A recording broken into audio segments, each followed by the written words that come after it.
I just want to give you a representation of how it sounds, which is normal. A lot of people were complaining that it was making a lot of noise when they don't understand how these new engines work. This is a high pressure fuel pump. They're very loud. This is exactly why a lot of these new vehicles have insulation and covers, just as this high pressure fuel pump has a cover on it. There's also no check engine lights on this vehicle. People had questions about that. I'm going to show you that when we go in and check for the sticker. So what I'm going to do, I'm going to shut the vehicle off and give you a brief rundown for 2 minutes, because I'm at a minute right now of what the plan is. So the current mileage is 82,890. The mileage written was 81,883. So we're supposed to change it at 81,883, so it's just 1,000 miles over, which is no big deal. This is still very premature for an oil change for this vehicle. And again, there's no check engine light. So two things that we're going to do that's different is, well, first off, we're going to cut the oil filters open this time. Last time I didn't have this tool, so I went on and bought it, and I was like, it'll be fun to check it out. So far, I've just been cutting open random canister oil filters, and it's actually pretty fun. So if I could find this, I'll put a link in the description somewhere where you could probably buy one of these. So we're going to do that. That's going to be the last bit, inspect the oil filters. But primarily, so we're going to cut open the oil filters at the end, but the one other thing we're going to do is add more diesel fluid. So instead of 1 gallon, I'm going to add 2 gallons this time, so it'll help dilute things a lot better, and maybe it'll get up in those crevices and clean up a little bit better. With that said, one thing that has happened in the past, between the earlier video and then now, is that it does have a slight oil consumption problem. I do not expect this to be fixed flushing this. We're just trying to clean out the engine. The damage is already done. The sludge is built up. The vehicle has ran low on oil on a couple of occasions in the past. This is what we got. We're just trying to clean it up on the inside to give it better chances of keeping components cool and good circulation. There were people that had comments on, how it's going to damage the engine. You heard it. It's not broken. Everything works. Y'all were wrong. What more can I say? I have proof. Y'all don't. Moving on with life. As far as oil type, I'm not going to change the oil type. I'm going to keep it the same with O'Reilly's brand oil. Being that it lost oil between, it held oil for about 3,000 miles, but it wound up losing it, so he had to top it off. So we're going to change the viscosity from a 0 weight to a 5W30. So that's the weight I'm going to put in now, and I'm still going to use O'Reilly's brand Fulton synthetic. That's what we used before. So I'm going to get it jacked up. We're going to pull the oil filter off, drain the fluid, take the bore scope, get inside that pan, see what it looks like. We do have old footage, so we're going to compare both and move on with this flush. Been sitting long enough to check the oil level. Remember, the dipstick was sludged up pretty bad before, and it looks okay. Still very clean. Now with these dipsticks, you're going to check between the notches here. So this valley is where you want to check, and you can see the cross hatches here with the high mark. It needs to be up here at the H, or between this window with the cross hatches. Because what'll happen when you pull it out, it'll slide and then it'll wipe the oil off the back here. That's why you need to check between here and the valley.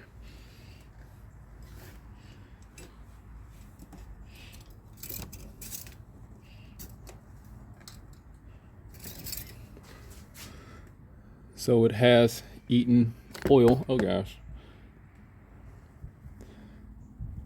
It has eaten oil. It is pretty low. Even with the, I don't know how much he put in there when he added some, if he put like 2 quarts or whatever. I don't know, but if the oil light came on, it ran low on oil. then, you know, obviously there was no oil in there. I'm gonna put it back in there and pull it out. Stick it in there real quick and pull it out. Yeah, this is just low, still low. And like I said, I don't expect it to fix the oil consumption problem.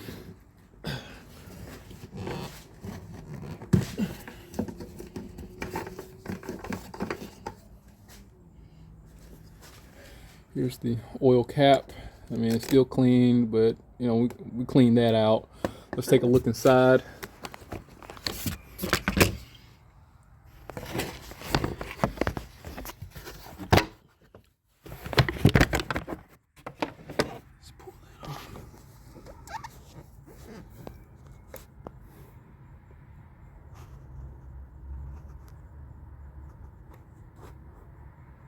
You can see the scorings on the camshaft where, you know, it ran severely low on oil.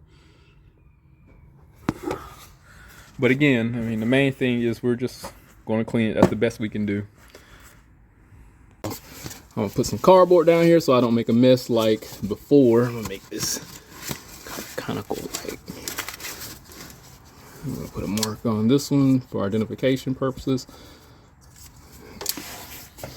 Let's see if I can squeeze it off.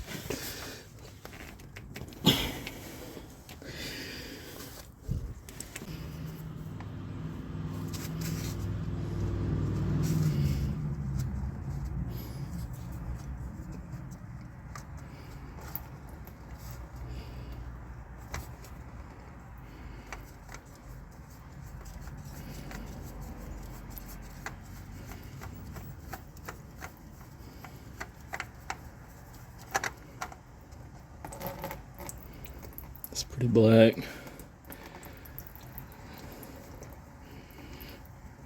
Before we had little sludge particles coming out of it. This is definitely my oil filter, my brand this time. It's a part number 51358.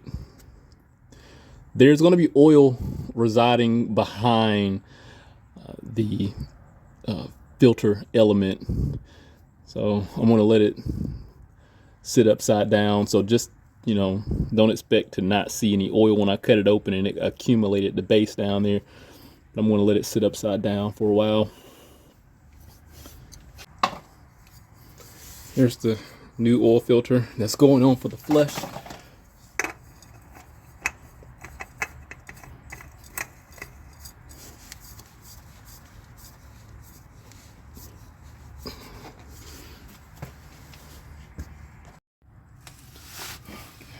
Let's get this drain out. What I'm going to do, I'm going to let it drain for a while. Then while it's draining, I'm going to go to the part store and get fresh oil, new filter, and some diesel. Yeah, it's not that much that came out. Oh boy. But it's a possibility he only threw 2 quarts in there. And so like I said, I don't know how much he actually added to it. Yeah, it was wow. That's less than a quart. He probably just popped a quart in there, for all I know. But man, that's pretty bad. That's literally like less than a quart, or if that. Again, the damage is already done to this motor due to the fact you saw the sludge in there before. So again, we're just cleaning the sludge out. What I can do to significantly slow the loss is just do what I'm doing to gradually go up in the weight, and that'll make it harder for the oil to bypass the rings, the oil rings, or just the piston rings just in general, to be a byproduct of the combustion process. And that's what creates oil consumption, especially if you don't see a significant amount of smoke out the tailpipe, which is PCV or something related. Rare cases you can have a significant amount of blow by. This is just stuck rings. This is just all it's going to be, because of how these engines are manufactured now. They have low friction rings, and the lack of oil changes for this particular car cause those rings to get contracted and stuck. They can't scrape the walls like they're supposed to, and it'll just introduce itself on the stroke up through the reciprocating motion, and it just get ingested internally. That's all that is. So let me let it do its thing. Let me run to the store. Hopefully all this oil should have came out, and then we'll put that camera up and then see what it looks like.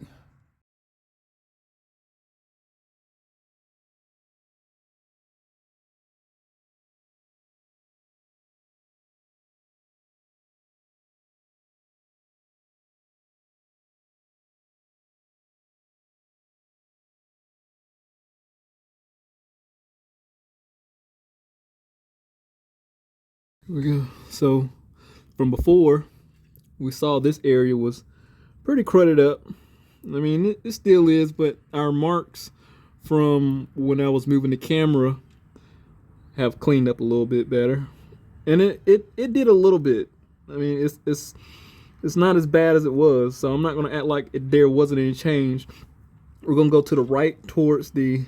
Oh wow. Oh wow, that's a lot better. That's a lot better. Because before it was very difficult to see up in here.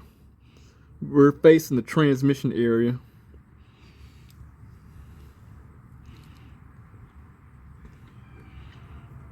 See if I can come back.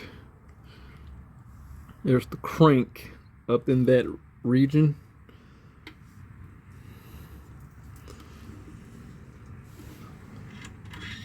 Pull this out, move this up a little bit, go back to the right. So this is where we're going to try to get a better, see if we can make some changes. So the goal is going to be to get some more of this sludge off here, and we can see the crank right there. There's still sludge up in this area, but it's a lot better.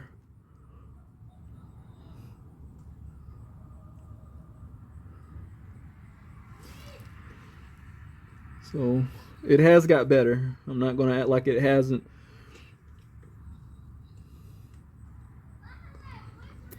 So we can look up to the crankshaft. It's pretty clean up here. So we're just ill in the pan where the baffle is. Let's just, flush it again with diesel and see if it'll make any notable changes. I'm going to get my diesel mixed in, but first I'm just going to pour in some transmission fluid for lubricating purposes only. It's going to do a little bit better than the diesel, but understand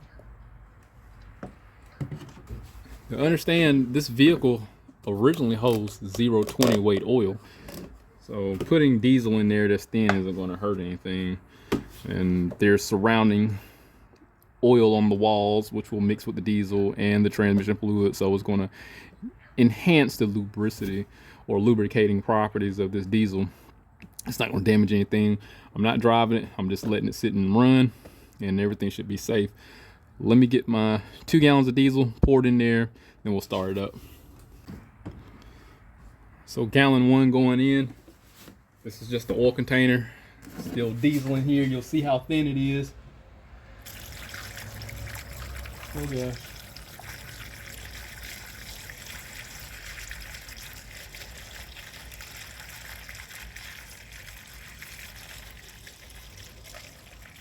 Oh gosh.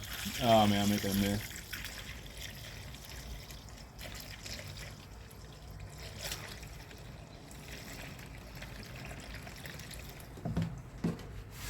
Oh, I'm making a mess. All right, gallon 2. I'll pour it the right way.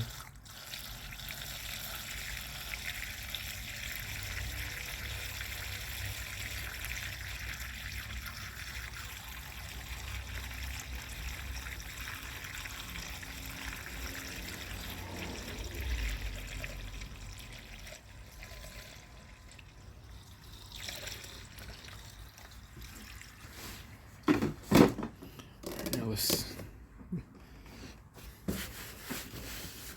we got 2 gallons in there. Clean off my little mess. So much oil coming off from the bore scope. It was ridiculous. Let's check the dipstick. It should be overfilled.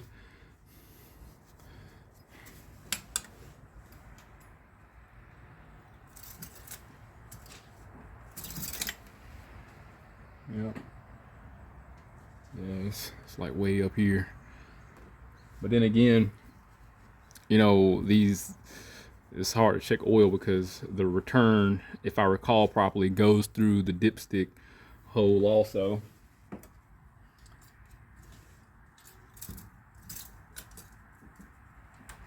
Pull it out one more time. Yeah, it's well overfilled. Okay, let's put this back in there, start it up, start the timer and let it run for an hour.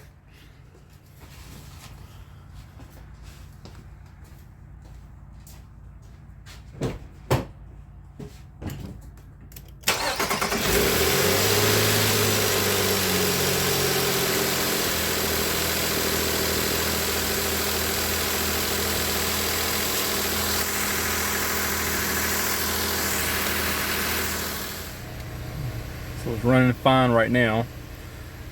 It's also 209, 210.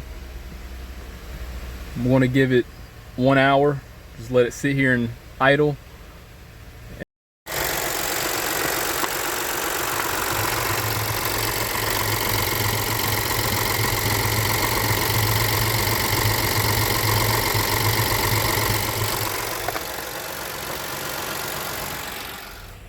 So it's been over an hour. I let the car idle for a while, and right now it's 4:00, 4:08.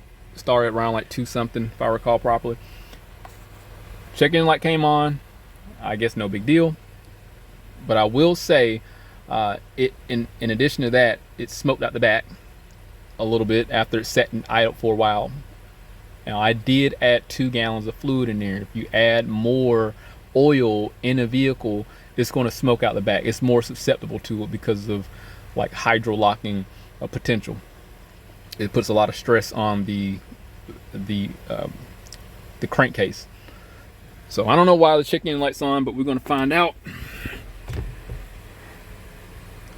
And let's see here. I'm going to assume it's probably something misfire related, I guess. Don't know. Fuel system rich. Okay, no big deal. So if for those who are wondering what this means, I'm going to explain that obviously. So some people in the comment section in the past video was like, well, why not put gasoline in there? Well, this is the reason why. Diesel is not as volatile as gasoline. This is an indication because of the smoking, it is bypassing the rings and entering the combustion chamber, and is admitting itself into the PCV system. But with gasoline, it'll be worse. The fuel trims will be a lot more extreme. I don't even know where the long term is on this vehicle. Long term is okay, 74%. So one. Yeah, that's interesting. Why it says, so it must be from 100. So it's taking away 30. Was it 22%? So it's taking away 22% from 100. So it's taking away additional fuel that is accounted for. So pretty much once I drain this oil and reset it, it'll be fine. But this is kind of expected. So for those wondering what happened if you put gasoline in it, this is what's going to happen. You're just going to get rich codes. Let me show you the smoking out the back. There's the smoke coming out the tailpipe.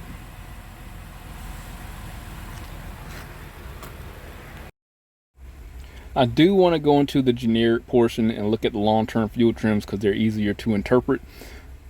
And we should see the long-term taken away approximately 22%, I'd imagine, if my assessment was correct.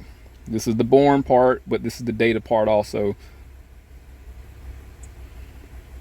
Oh, let me take this away. Yep, There we go. That's like I figured, taking away 22%. So these numbers should change when I change the oil. It should go to 0. We want to see long-term close to 0. And again, all that diesel that I added in there is bypassing so much stuff and it's ingesting the fumes. I expect this to happen. Here's what it looks like inside after an hour.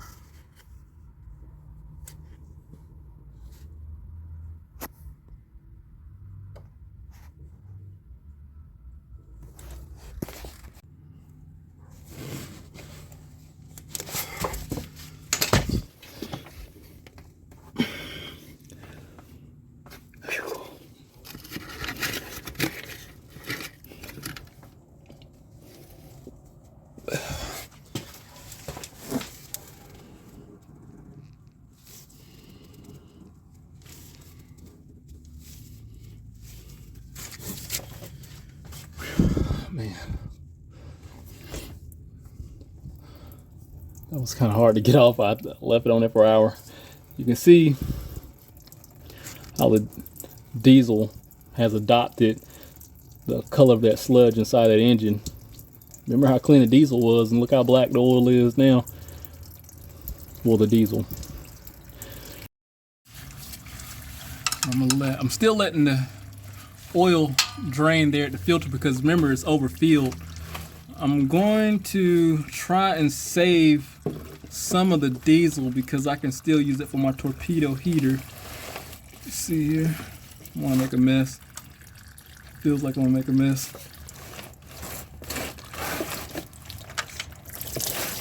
Yeah. So I can capture a gallon or something. Oh my gosh. That did not work out at all like I thought. I got the camera in the way anyway. I should have went from the other way. That stuff is red hot.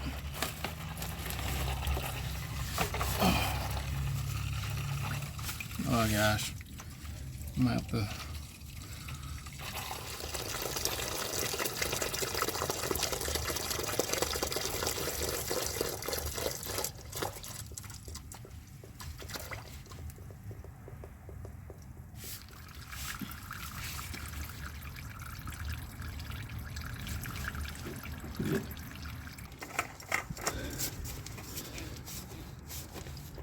Okay, and while that's draining down there, let's just go ahead and cut open the old filters. So we got the filters here. So remember the old one, the original, we put an X on it. Here's the new filter here. So let's cut the old one open first. Let's see what she's looking like. The good thing about this tool, when you cut it open, you got to worry about any type of debris getting inside of the filter, skewing your observation.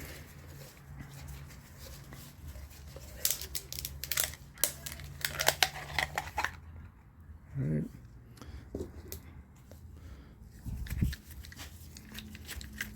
Clean cut.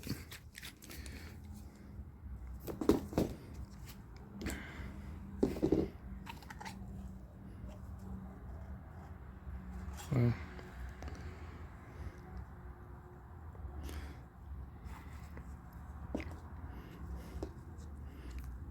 So here's the filter media that was actually filtering.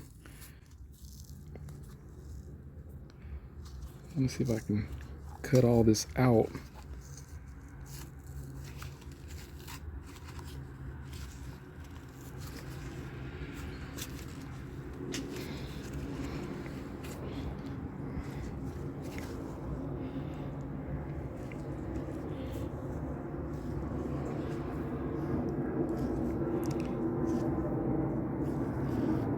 So remind you, the outer portion is what captures all the dirt and debris.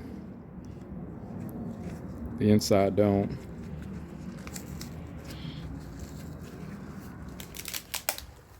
So people think that like all the sludge and stuff is going to get caught up just that fast. It's still got to go through the strainer. Now, I'm not going to say it won't get lodged up in there. you know, which it could, and I've seen it happen, but usually that's plastic material that get lodged in there. Not so much like sludge particles.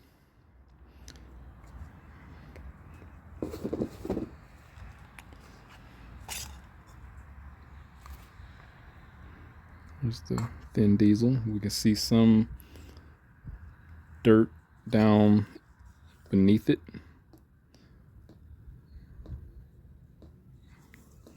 So we did do a good job of cleaning.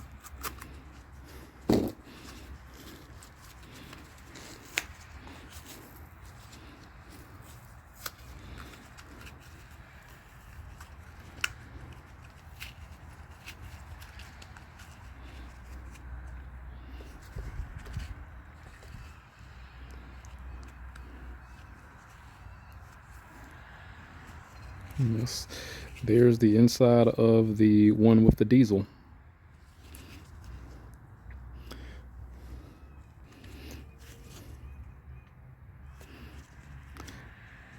And it did contaminate it pretty good. It got quite a bit of,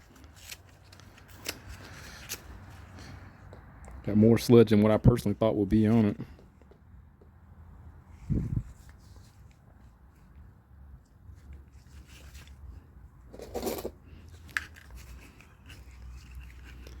So here's the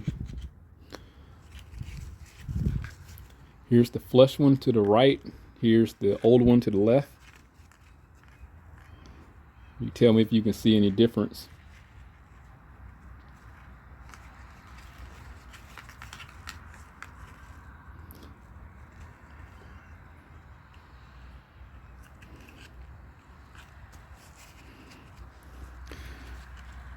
It's very discretionary.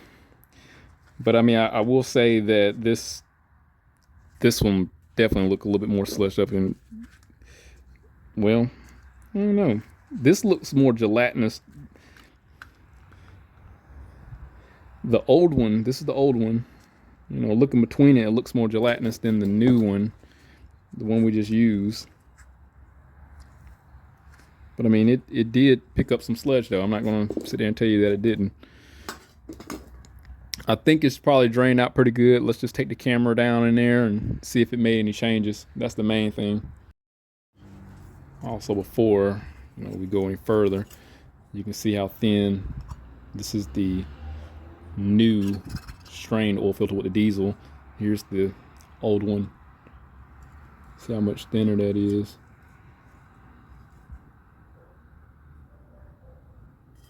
Look how thick that is.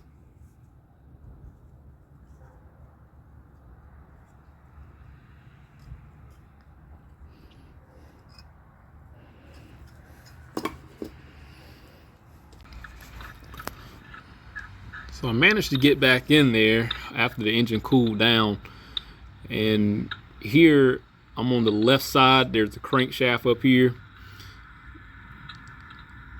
You can see that the superficial sludge is starting to break away, and it's starting to reveal the baked on sludge that is underneath. That's what's going to be extremely difficult to remove. And I'm gonna be honest, at the moment, as far as we got, I mean, we have made change, but this is a real slow process, removing all this sludge out this bottom end of this motor. And it's going to take several treatments to completely resolve this. And mind you, this engine has a oil consumption problem. Here's the baffle. There's one of the main cap, what looks like bolts. There's the, I think you would consider it windage tray or baffle there. Here's some of the hard sludge here that's going to be extremely difficult to remove, but it's revealed though. You're starting to see more of the metal structure, unlike before from the original video, which was totally obfuscated due to excessive sludge buildup. This is, I would say, the best case that we would be able to get from just adding some sort of diesel. And look how clean that is up there in where the rotating assembly is. that's where all the actions happen. It's going to be very difficult to get down below the baffle where the pickup is, because there's not a lot of movement. Here where's more of the structural portion of the engine, the crank, I want to say.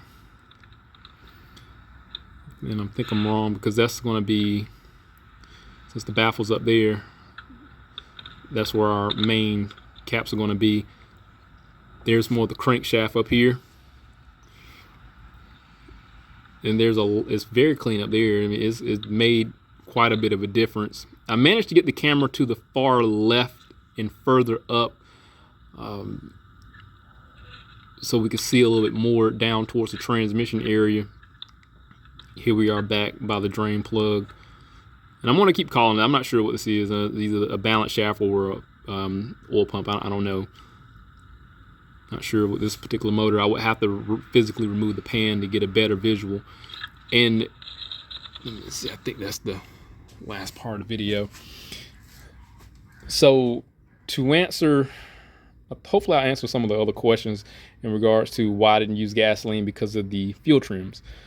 One guy did state that, well, it's worth going inside and pulling the pan down. Well, yeah, you're right. And putting some manual hand labor into cleaning off that superficial sludge, you know, you're exactly right. But the thing is, this is the point of me doing this video, is to try something that's non-invasive. It's only going to get but so far. It made the changes it's going to make as much as it made, and I'm very satisfied with it, because honestly, doing oil flushes would not have got this far. As a matter of fact, let me show you what it looked like originally. So here's the original video. This is just entering the drain plug hole. Can't even see the component from what we now are a lot able to see. Again, I'm not sure, without pulling that pan down, I don't know if it's a balance shaft or a pickup or oil pump. But here we're at the left side. Can't even really see the crank up here. You know, if you can look beyond the fog here, the engine was just running. But it looked like crystals. I mean, it just looked like calcified formations of just calcified rock formation. That's exactly what it looks like if you look further to the left. Couldn't even really identify some of the structure.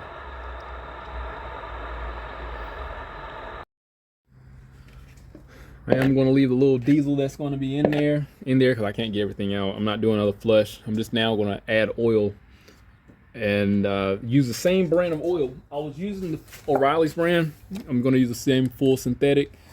It's set for 0 weight. I'm using a 5W30 due to the fact we have an oil consumption problem.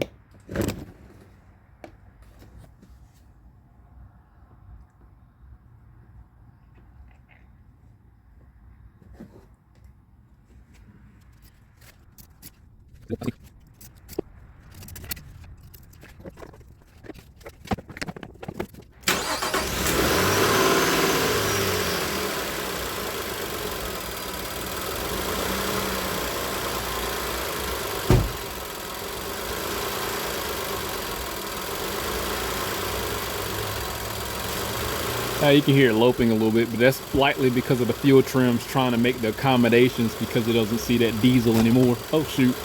Let's go ahead and look at the fuel trim and see. All right.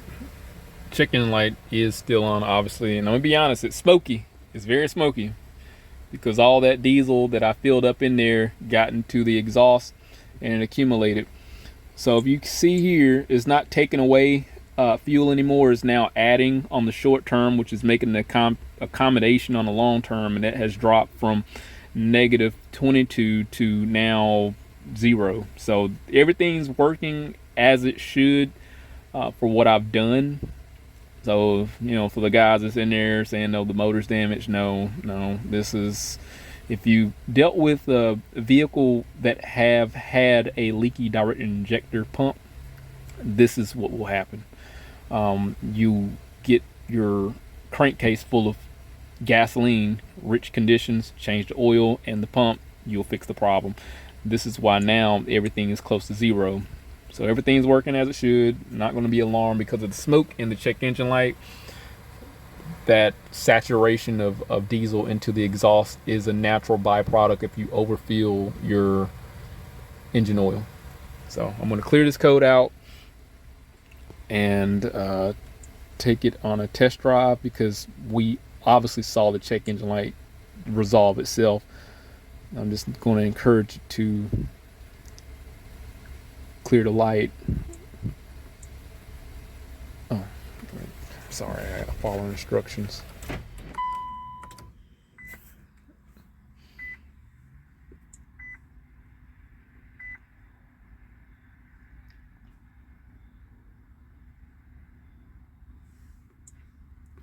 Make sure it's cleared all the way. Sometimes some codes may stay lingering until, yeah, so that's fine. I'm not worried, especially if it's saying permanent.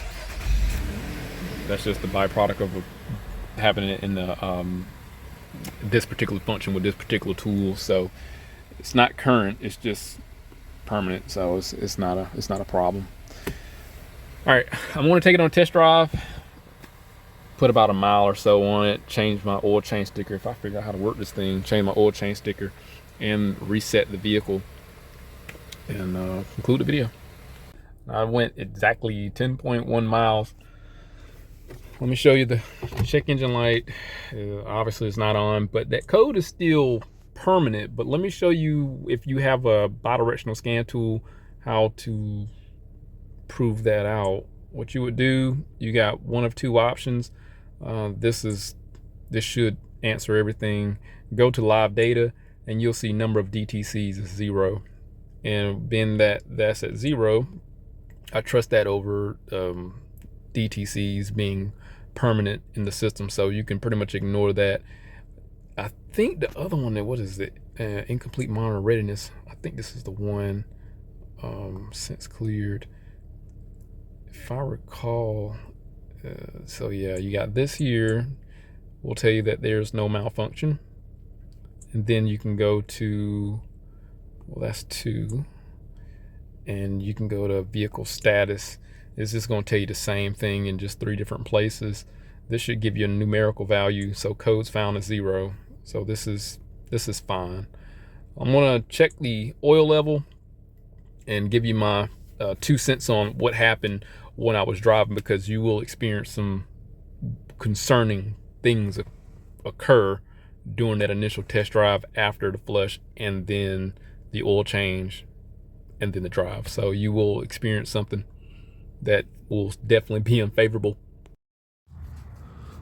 So during the first mile of driving, when I initially accelerated to get the vehicle moving, there being that all that diesel collected inside the cylinders while idling, that's why we saw the smoke, and while it was stationary and idle. So through the PCV system and through the pistons, it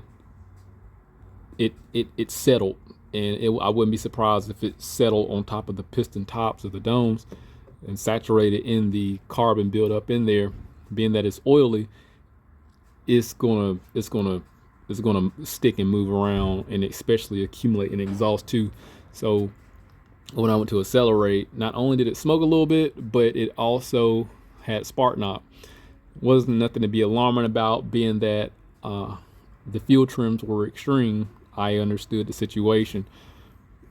Drove it for about a mile, very slow, and it eventually burnt all that diesel out the combustion chamber and out the exhaust. So, and it cleared up, and here I was able to drive normal after the first mile or 2, and the smoke's gone. So everything's fine, but I can understand why a lot of people may be concerned about doing this process. I mean, it is concerning. I'm a grown man. I've been doing this for a while, and I got a little like, oh shit, I screwed something up.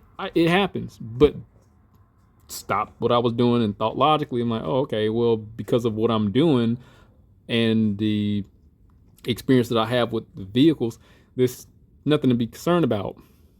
The rods, the bearings have oil. They have plenty of cooling. I'm not revving the engine. It's just sitting there stationary and just rotating. It's not going to damage anything. Hell, and I think Cletus, is it Cletus McFarland, the guy that has a racetrack with the is it the Crown Vic? I think he wound up putting like diesel in one of his Crown Vics and just running that thing around the track several times, like pedal to the metal, and it makes several laps. So I'm not saying that should be done, but you can kind of get the idea of the safety of it. I mean, it has the ability to lubricate and cool, so it's not under any strenuous situation, and it's just sitting there rotating and idle. Nothing's gonna happen. So, and it's oil based, so I wasn't concerned about it. I'm not saying that this flush is going to be like more successful than what this is now, but the only thing we can do is just pretty much keep the oil change the viscosity, play with the numbers, and see if it can slow the oil consumption. The best situation is what we're dealing with now. I don't think any flush is going to do any more different. I don't even know if it's even worth doing anymore. The only thing I can tell them is just to keep the oil change intervals tight, and let's see what happens. And it's going to continuously eat oil. If I have to, I'll just up the viscosity slowly to 1540 to the Rotella, because that's the only thing we can do with these vehicles that are ingesting oil. Now, I would have to pull the plugs and inspect them to know which specific cylinders are the ones that are the culprits, or I can inspect the plug and see in how it's ingesting the oil. But that's probably for another day. Maybe when it gets to 100,000 miles, he would probably recommend that we do the plugs, but I don't even know if they're going to keep the vehicle this long. So we're going to keep just changing the oil every 3,000, and maybe I'll just update a video when we have to do the oil change. But I think I'm done with the flushes, because what I've seen in there was pretty much the stuff that's caked on there. That's going to need some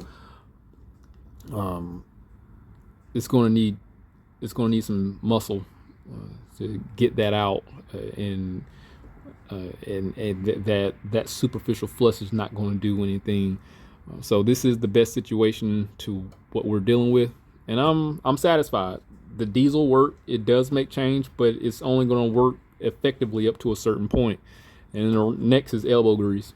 So yes, and what somebody mentioned a while ago, as far as pulling the pan down, yeah, you're right. It's going to get to that point. That's where we're pretty much at now, unless we have some strong solvent that's going to be able to set in there and break all that stuff down. And like somebody else comment, maybe it needs to sit for 24 hours. And I suggested that, I think, in the earlier video, and I don't blame him. Yes, that's probably what's recommended too. A lot of what everybody mentioned had some validity to it, but you got to take in consideration, this is a customer car. It's not my car. Money, time, all that's a factor. So this is the best situation I can deal with. I don't have 24 hours to keep this vehicle to leave a solvent in there. They probably don't have the finances to be able to drop that pan and clean everything out. I mean, so having to deal with the best non-invasive measures possible, and this was it. Yeah, so with that said, I think it's just worth updating in the future. If it comes back, I'll definitely do another video. I doubt we'll do a flush, but we're just going to have to keep a check on the oil level. And if it drops, change the viscosity, and just keep the oil change intervals tight. I'm going to continue to use O'Reilly's brand, because this oil is just oil to me. As long as the oil is changed in a reasonable time, which should have been happening with this vehicle from the get-go, we would have never been in this situation. But then again, people wouldn't have the content, and I wouldn't be able to satiate my curiosity as far as what will happen. But if anything happened, I'll definitely update. Hopefully I answered everybody's questions. Hit that link, subscribe to the channel, stay informed, had a real show some more work. See you next one.